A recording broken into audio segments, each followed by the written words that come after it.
Chapter 18, Annabeth Does Obedience School. We stood in the shadows of Valencia Boulevard looking up at gold letters etched in black marble. DOA Recording Studios. Underneath, stenciled on the glass doors, no solicitors, no loitering, no living. It was almost midnight, but the lobby was brightly lit and full of people. Behind the security desk sat a tough-looking guard with sunglasses and an earpiece. I turned to my friends. Okay, you remember the plan? The plan, Grover gulped. Yeah, I love the plan. Annabeth said, what happens if the plan doesn't work? Don't think negative. Right, she said. We're entering the land of the dead, and I shouldn't think negative. I took the pearls out of my pocket, the 3 milky spheres the Nereid had given me in Santa Monica. They didn't seem like much of a backup in case something went wrong.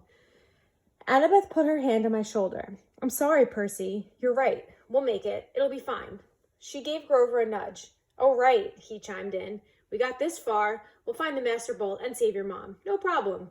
I looked at them both, and I felt really grateful. Only a few minutes before, I'd almost gotten them stretched to death on a deluxe waterbeds, and now they were trying to be brave for my sake and trying to make me feel better. I slipped the pearls back in my pocket. Let's whoop up some underworld butt. We walked inside the DOA lobby.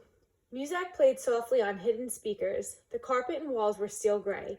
Pencil cactuses grew in the corners like skeleton hands. The furniture was black leather, and every seat was taken.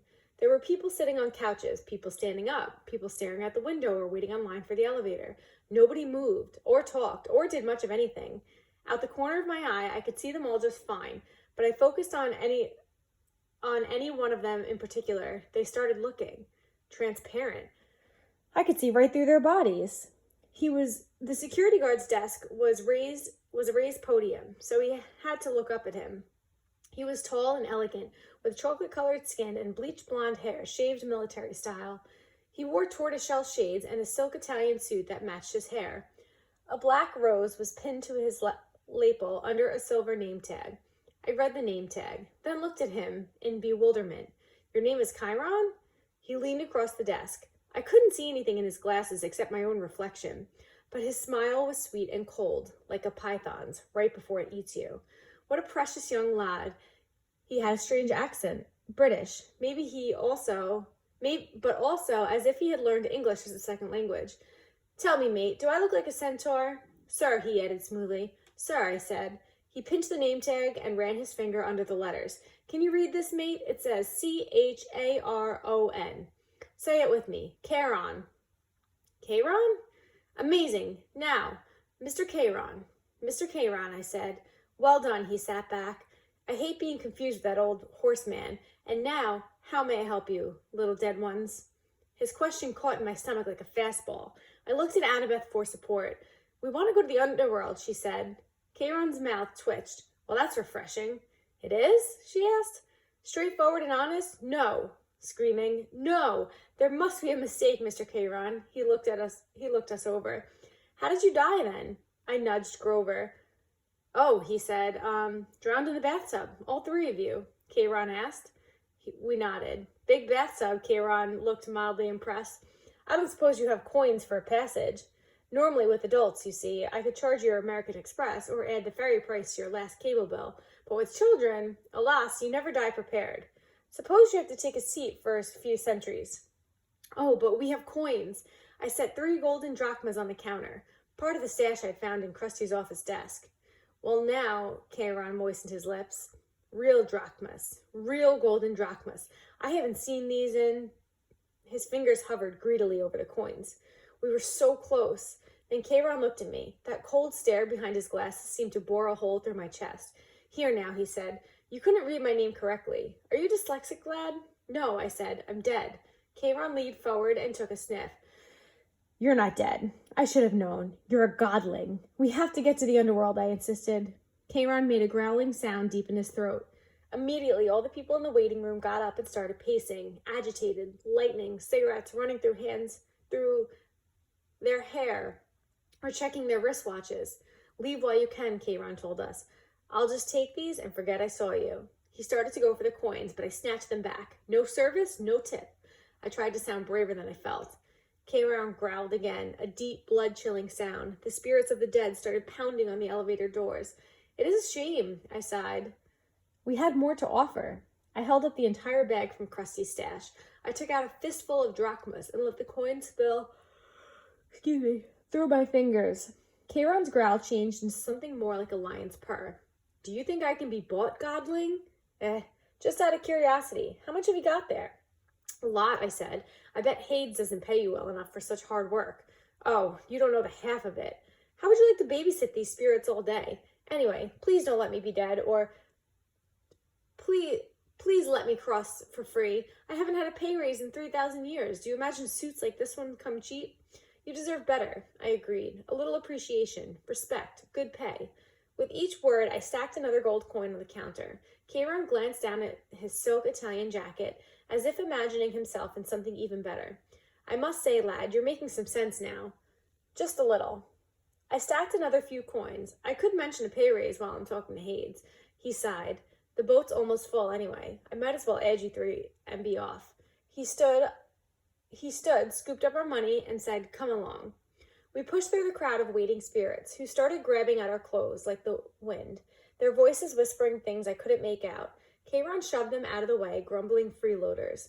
He escorted us into the elevator, which was already crowded with souls of the dead, each one holding a green boarding pass. Kayron grabbed 2 spirits who were trying to get on with us,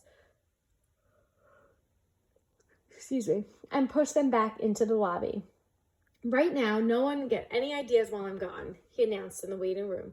And if anyone moves the dial off my easy listening station again, I'll make sure you're here for another 1,000 years. Understand? He shut the doors. He put a key card into the slot in the elevator panel, and we started to descend. What happens to the spirits waiting in the lobby? Annabeth asked. Nothing, Kayron said. For how long? Forever. Or until I'm feeling generous. Oh, she said. That's fair. Kayron raised an eyebrow. Whoever said death was fair, young miss. Wait until it's your turn. You'll die soon enough, where you're going. We'll get out alive, I said. Ha! I got a sudden dizzy feeling. We weren't going down anymore, but forward. The air turned misty. Spirits around me started changing shape. Their modern clothes flickered, turning into gray hooded robes. The floor of the elevator began swaying. I blinked hard. When I opened my eyes, Kayron's creamy Italian suit had been replaced by a long black robe. His tortoiseshell glasses were gone, where his eyes should have been were empty sockets like Ares' eyes, except Kayron's were totally dark, full of night and death and despair. He saw me looking and said, well, nothing, I managed. I thought he was grinning, but that wasn't it. The flesh of his face was becoming transparent, letting me see straight through it to his skull. The floor kept swaying. Grover said, I think I'm getting seasick. When I blinked again, the elevator wasn't an elevator anymore. We were standing in a wooden barge. Kayron was poling us across a dark river, oily, swirling with bones, dead fish, and other strange plastic dolls. Crushed carnations, soggy diplomas with glit edges. The river sticks, Annabeth murmured. It's so polluted, Kayron said. For thousands of years, you humans have been throwing in everything you come across. Hopes, dreams, wishes that never came true. Irresponsible waste management, if you ask me. Mist curled off the filthy water. Above us, almost lost in the gloom, was a ceiling of stalactites. Ahead, the far shore glimmered with greenish light, the color of poison. Panic closed up my throat. What was I doing here? These people around me, they were dead. Annabeth grabbed hold of my hand. Under normal circumstances, this would have embarrassed me, but I understood how she felt. She wanted reassurance that somebody else was alive on this boat. I found myself muttering a prayer, though I wasn't quite sure who I was praying to. Down here, only one God mattered, and he was the one I had come to confront. The shoreline of the underworld came into view. Craggy rocks and black volcanic sand stretched inland about 100 yards to the base of a high stone wall, which marched off in either direction as far as we could see. A sound came from somewhere nearby in the green gloom, echoing off in the stones of howl of a large animal. Old Three Faces hungry, Kayron said. His smile turned skeletal in the greenish light. Bad luck for you, godlings. The bottom of our boat slid onto the black sand. The dead began to disembark. A woman holding a girl's hand, an old man and old woman hobbling along arm in arm. A boy, no older than I was, shuffling silently across in his gray robe. "Kayron," I said, "I'd wish you luck, mate, but there isn't any down here. Mind you, don't forget to mention my pay raise." He counted our golden coins into his pouch, then he took up his pole. He warbled something that sounded like Barry Manilow's song, and he ferried the empty barge back across the river. We followed the spirits up a well-worn path. I'm not sure what I was expecting, pearly gates or a big black portcullis or something, but the entrance to the underworld looked like a cross between airport security and the Jersey Turnpike. There were 3 separate entrances under one huge black archway that said, "You are now entering Erebus." Each entrance had a pass-through metal detector with security cameras mounted on top. Beyond this were toll booths manned by black-robed ghouls like Kayron. The howling of the hungry animals was really loud now, but I couldn't see where it was coming from. The 3-headed dog, Erebus, who was supposed to guard Hade's dog, was nowhere to be seen. The dead queued up in the 3 lines, 2 marked attendant on duty and 1 marked as death. The as death line was moving right along.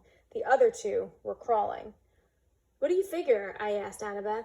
The fast line must go straight into the asphodel field," she said. "No contest. They don't want us to risk judgment from the court because it might go against them." "There's a court for dead people?" "Yeah, 3 judges. They switch around who sits on the bench. King Minos, Thomas Jefferson, Shakespeare, people like that.